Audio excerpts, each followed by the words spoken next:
The rain hammered against the windscreen as Margot Bellamy's ancient Volkswagen spluttered up the gravel drive, its headlights slicing through sheets of gray. She was 2 hours late. The funeral had been yesterday. A Tuesday she'd spent shelving return books at the local library, helping Mrs. Patterson find large print mysteries, and pretending it was just another day. She hadn't attended. Her father, Harold Bellamy, shipping magnate, perfectionist, and the kind of man who made the front page but forgot birthdays, wouldn't have noticed her absence. He'd barely noticed her presence for 20 years. The Bellamy estate loomed before her now, a Gothic monument to old money and older grudges. The house was all sharp lines and shadows, windows glowing faintly like watchful eyes. Margot killed the engine and sat for a moment, watching the rain trace restless patterns down the glass. The message had come that morning at 7 a.m., a terse email from Theodore Pembroke, her father's lifelong attorney. Presence required at reading. 10 a.m. sharp. Do not be late. She was late. She was always late to everything that mattered to the Bellamys. Margot grabbed her worn satchel, shoved open the door, and dashed through the downpour. Before she could knock, the massive oak door opened. Theodore Pembroke stood there, immaculate as always, silver beard perfectly trimmed, expression unreadable behind his wire-rimmed spectacles. "Miss Bellamy," he said, voice honed by decades of courtroom precision. "We've been waiting." "I'm sorry," Margot stammered. "Traffic." He turned before she could finish, leading her through the echoing foyer into the library, a cavernous room filled with dark wood paneling, oil portraits, and shelves of leather-bound books no one had touched in decades. The air smelled faintly of old paper and colder memories. Seated in high-backed chairs were the remaining Bellamys. Her stepmother, Patricia, dabbed at eyes that were suspiciously dry. Uncle Desmond scrolled through his phone with open impatience. And then there was her, Victoria Bellamy. Victoria sat like a queen at court, legs crossed, posture perfect, her tailored suit likely worth more than Margot's car. At 35, Victoria was everything Margot wasn't: polished, confident, ruthless. Harold had adopted her when Margot was 12, and from that day, the younger daughter had faded into invisibility. "How kind of you to join us," Victoria said sweetly, her smile sharp as glass. "We were just discussing how Father always said punctuality was a sign of respect." Margot sank into the only empty chair, painfully aware of her damp cardigan and scuffed shoes. "I had work," she muttered. "At the library," Victoria added, her tone dripping with condescension.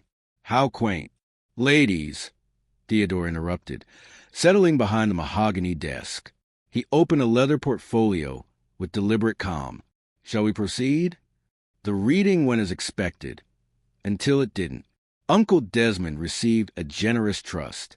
Patricia got the London townhouse and a lifetime stipend. Victoria, of course, inherited Bellamy Maritime Holdings, an empire worth hundreds of millions, along with the family's investment portfolio and estates across Europe. Margot waited for her name, certain it would be an afterthought. "And to my daughter, Margot Elizabeth Bellamy." Theodore read, voice careful and neutral, "I leave the remainder of my estate, including all personal effects, the contents of my private study, and the property known as Whitmore House, with all furnishings and belongings therein." Silence. "Whitmore House." Victoria's voice cracked. "That crumbling ruin on the coast?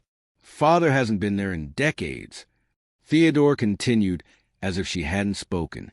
"Additionally, Miss Bellamy is to receive the content of Safety Deposit Box 742 at Coutts Bank, London, to be accessed privately within 30 days. Margot's heart stuttered. Whitmore House, the old beachside home where she'd spent summers with her mother before the cancer took her. She was 8 when they left for the last time. Her father had locked it up and never mentioned it again. "This is absurd," Victoria snapped. "A derelict beach house? That's what she gets." "The will is clear," Theodore said evenly. Uncle Desmond snorted. At least Harold left the real assets to someone competent. The word stung, but beneath the hurt, curiosity bloomed. Why Whitmore House? Why now? And what was in that deposit box? "If that's all," Margot said softly, standing. "Wait," Theodore said, from the portfolio. He drew a small yellowed envelope. Your father left specific instructions. This is for you alone. Margot took it, feeling every pair of eyes burning into her. Outside, the rain had stopped. Sitting in her car, she tore it open with trembling fingers.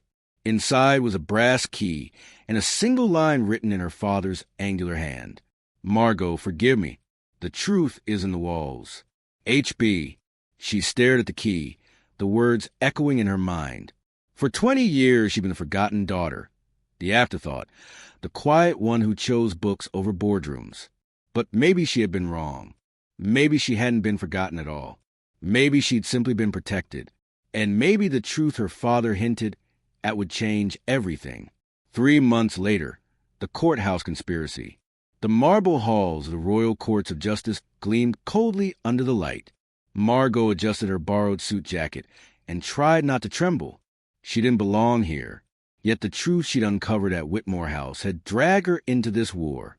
Victoria Bellamy versus Margot Bellamy. A contest of will, of power, of bloodlines. Victoria had filed a lawsuit 6 weeks earlier, claiming Harold had been mentally incompetent when drafting his will, coerced by a manipulative daughter who'd suddenly reappeared after years of estrangement. Lies, all of it, but lies wrapped in wealth had a way of sounding like truth. Miss Bellamy? A firm voice interrupted her thoughts. Judge Helena Cross stood before her, a woman with steel-gray hair and sharper eyes. Margot had read about her.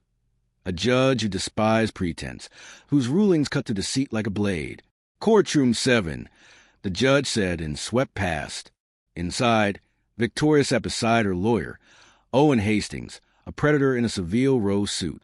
Victoria wore black, her expression a study in composed grief, the picture of a devoted daughter betrayed. Margot's own lawyer, Rebecca Walsh, was barely 30 and painfully nervous. They were outmatched in every visible way. All rise. The clerk called. The trial began. Hastings stood first. Your Honor, this case concerns a vulnerable elderly man, Harold Bellamy, who was manipulated by a daughter who abandoned him for 2 decades. Miss Margot Bellamy. His tone dripped with disdain. She reappeared only when her father's health declined, exploiting his loneliness to alter his will dramatically. Every word was poison. My client, Victoria Bellamy, he continued smoothly, devoted herself to her father's care. She managed his business, ensured his comfort, preserved his legacy, yet she was inexplicably cut out, replaced by someone who couldn't even attend the funeral. He sat down, satisfied. Judge Cross turned to Rebecca. Miss Walsh. Rebecca stood, her voice steady. Your Honor, the evidence will show that Harold Bellamy was of sound mind and deliberate purpose. His final will reflect his true intentions, and Miss Margot Bellamy had no contact with him during the period in question. The truth, she said, meeting Victoria's eyes, is far from the story Mr. Hastings wants to tell. The first day was brutal. Hastings paraded witnesses, society friends, business partners, even a doctor who painted Harold as frail and confused. Each testimony chipped away at Margot's credibility. During recess, Victoria cornered her in the marble corridor. Withdraw, she hissed. You're embarrassing yourself. That house is worthless. Take 50,000 pounds and disappear back to your dusty little library. Why do you care about a worthless house? Margot asked quietly. For a fraction of a second, fear flickered in Victoria's eyes. Then it vanished. I don't. I care about Father's legacy. You're a stain on it. But Margot knew that flicker meant something. Victoria knew there was more to Whitmore House. And the truth was about to surface. The breakthrough came on the 3rd day of the trial. Rebecca Walsh, her young attorney, called Theodore Pembroke to the stand. The seasoned lawyer looked every inch the part, calm, immaculate, the embodiment of credibility. At first, he'd been reluctant to testify, bound by client confidentiality. But something had changed his mind. Mr. Pembroke, Rebecca began. You were Mr. Harold Bellamy's attorney for how long? 42 years, he replied. And you drafted his final will? I did. In your professional opinion, was Harold Bellamy of sound mind when he gave you instructions for this will? Theodore looked directly at Judge Cross. Absolutely. In fact, I'd say his mind was clearer in those final months than it had been in years. He was lucid, determined, and deeply aware of his decisions. Objection, speculative, Hastings barked. Overruled, Judge Cross said. Continue. Theodore adjusted his spectacles. 8 months before his death, Harold came to my office. He brought a box filled with documents, letters, mostly. He spent 3 hours explaining what he wanted done and why. He was adamant that Miss Margot Bellamy inherit Whitmore House. Did he explain his reasoning? Rebecca asked. Yes, Theodore said gravely. He told me, and I quote, "My daughter deserves to know the truth, and Victoria must never find it." The courtroom erupted. Gasps echoed. Victoria's face drained of color. Order! Judge Cross thundered, gavel cracking like lightning. Hastings leapt to his feet. Your Honor, these alleged letters. This is outrageous. Mr. Pembroke. Judge Cross interrupted sharply. Do these letters still exist? They do, Your Honor. They are stored in my firm's vault. Harold Bellamy gave me copies for safekeeping. Then they will be submitted as evidence by tomorrow morning. Her gaze swung to Victoria. Miss Bellamy, did you know about these letters? Victoria hesitated, her lawyer whispering furiously beside her. Finally, she said, No, Your Honor, my father's illness clearly. That is not what I asked. Judge Cross cut in. Have you visited Whitmore House in the past 6 months? The silence was heavy. I may have driven past it, Victoria said finally. I was concerned about the property's condition. Rebecca rose. Your Honor, if I may. She held up her phone. We have photographs taken by Miss Margot Bellamy 3 weeks ago. The locks at Whitmore House had been forced. The property was ransacked. Someone was searching for something. Gasps rippled again. Margot's heart pounded. She remembered the overturned furniture, the broken floorboards, the walls stripped bare. Someone had been hunting for the same truth her father had hidden. Judge Cross's voice was cold steel. This court is adjourned until Monday. Mr. Pembroke, bring those letters. Miss Walsh, file a police report about the break-in. Miss Victoria Bellamy, if I discover you've tampered with evidence or property, I will hold you in contempt. Are we clear? Yes, Your Honor, Victoria whispered. As the courtroom emptied, Theodore caught Margot's gaze. He gave a faint nod, a silent promise that the truth was finally coming into the light. Outside, Rebecca turned to Margot. What's in those letters? Do you know? Margot hesitated. She did know. She had already seen the contents of the safety deposit box weeks before, the unopened letters in her mother's handwriting, and her father's worn leather journal filled with regret. Those letters told a story more shocking than she had imagined.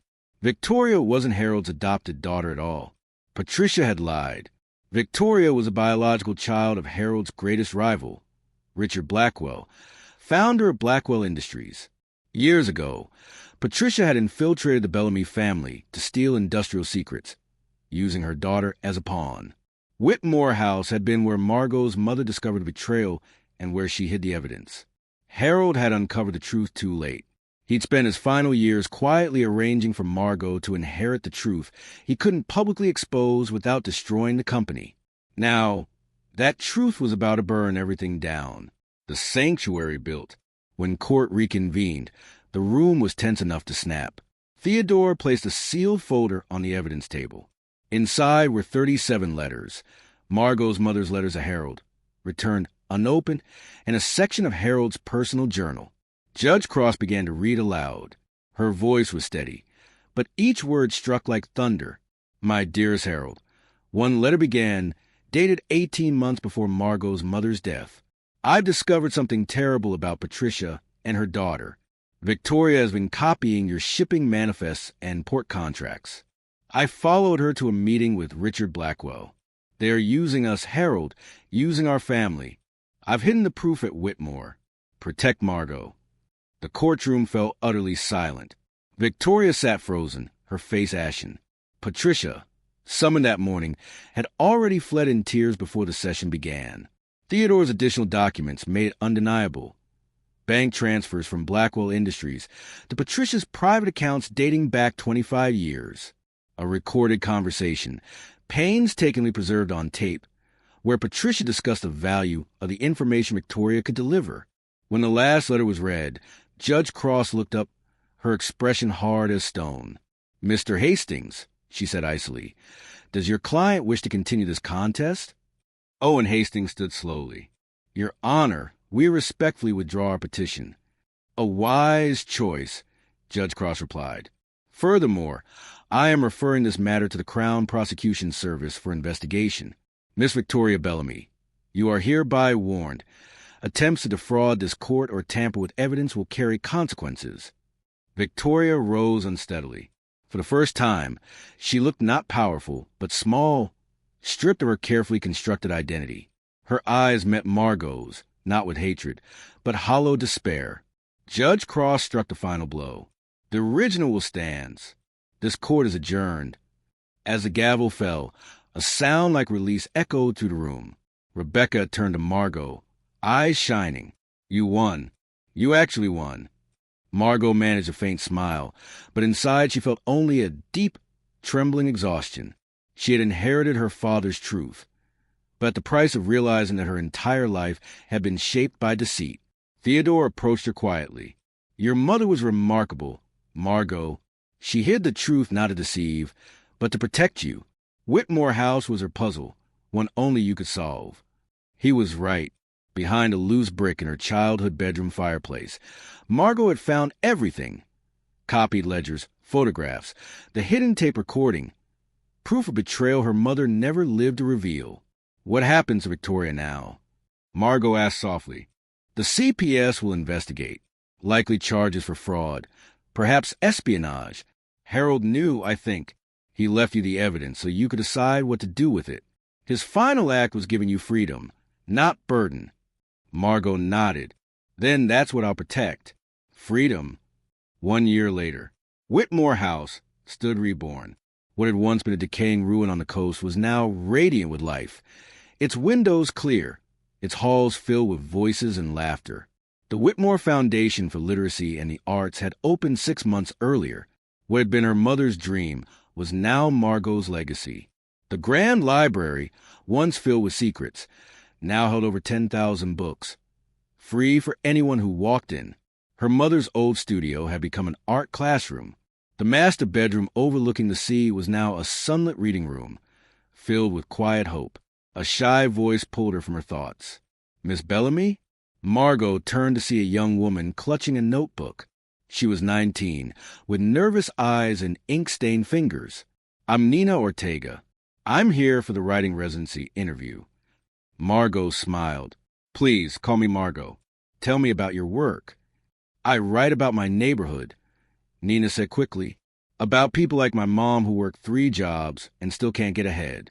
I couldn't afford university, but when I saw your foundation's ad, no fees, no degree required, just your writing, I thought maybe someone would read it." "I did," Margot said softly. "You have a gift, Nina, a rare voice. But there must be hundreds more qualified." "Qualification isn't the same as truth," Margot interrupted gently. "My mother taught me that. The most important voices are often the quietest ones." She handed Nina a folder. "You're accepted. 6-month residency. Private room, full stipend. The only rule here is that you don't doubt yourself." Nina's eyes filled with tears. "Why are you doing this?" Margot looked toward the ocean. "Because someone once hid the truth to protect me, and someone else revealed it to free me. Truth is the only inheritance worth passing on." Through the window, the sea shimmered in the afternoon light. Somewhere out there, Victoria was starting over under another name. Patricia was facing charges. The Bellamy Empire was gone. Its assets sold, proceeds donated to literacy and legal aid programs. Margot had kept nothing of her father's fortune but Whitmore House itself, and that was enough. She turned back to Nina, smiling. "Come on, let me show you your room. There's a desk by the window. The light's perfect in the mornings. My mother used to write there." As they climbed the stairs, the house seemed to breathe again, alive with stories and second chances. Margot touched the banister, thinking of the girl she used to be. the invisible daughter, always forgotten. Now, her name stood on the plaque outside the gate.